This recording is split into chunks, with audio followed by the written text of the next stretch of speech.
So today in Photoshop, I'm gonna show you how to be using the Gaussian blur filter to create pretty cool images. So let me go ahead and show you something really quick. That way you know how to use it later on.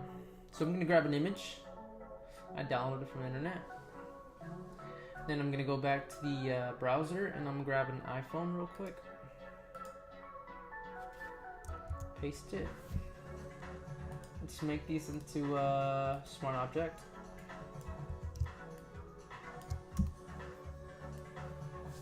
Let's make this a little bit bigger. Alright, let's put it right about...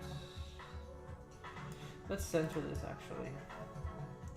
Let's make our background an object, a smart object as well.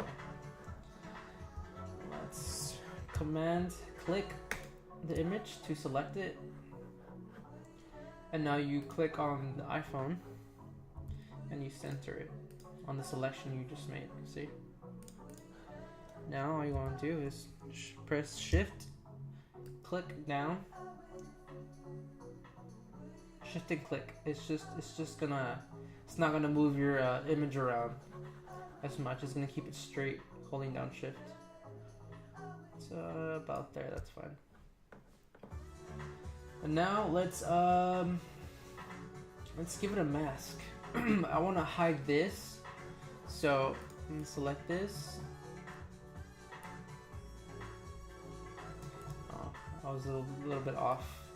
Let's do it again. Once you have your selection, you're gonna click this little mask. And what it did is it hid everything else but our selection. And what you want is the outside, not the selection. So what you want to do is let's undo that. Let's press Command Shift I to invert the selection. Now it's gonna select everything outside what we selected. Now go ahead and click Mask, and it should hide the our selection. Now what you want to do is let's make another copy. Let's make 2 copies of the same background. Let's hide one and keep the other one visible. We're gonna go to Filter, Blur, Gaussian blur.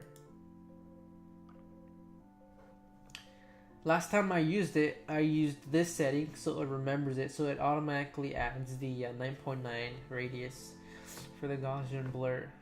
But let's make this a little bit more. There you go.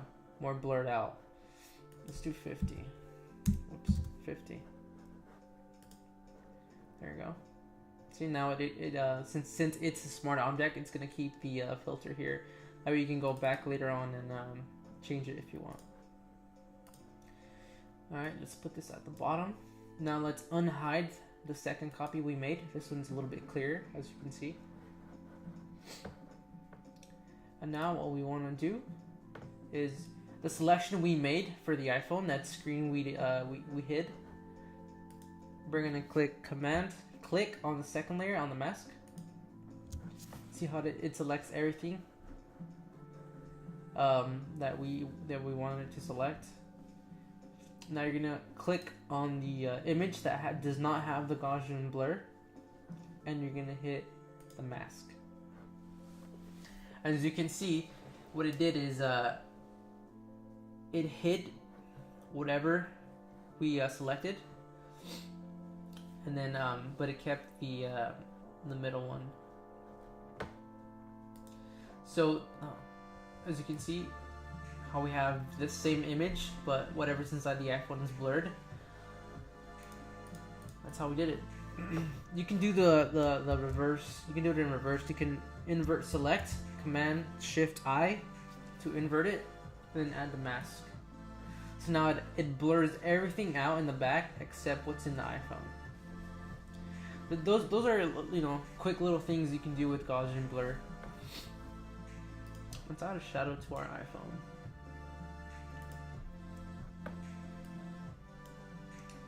Let's keep everything at 0, because if you add a distance to it, here, let me add more. If you add a distance to it, it's gonna keep. See how it does that? It keeps a distance. put that at 0. That way it stays under it and it doesn't move anywhere else. You can spread it, but I really don't use spread as much. Let's do 1 for spread. And for the size, we'll increase it around there. See, it all blends in with the blur. Let's not make the shadow too dark. Just a little bit. There, see? So now you have a cool effect for the, you know, if you were promoting your own application, you would want to, you know, make an effect like this. I think it'd look pretty cool.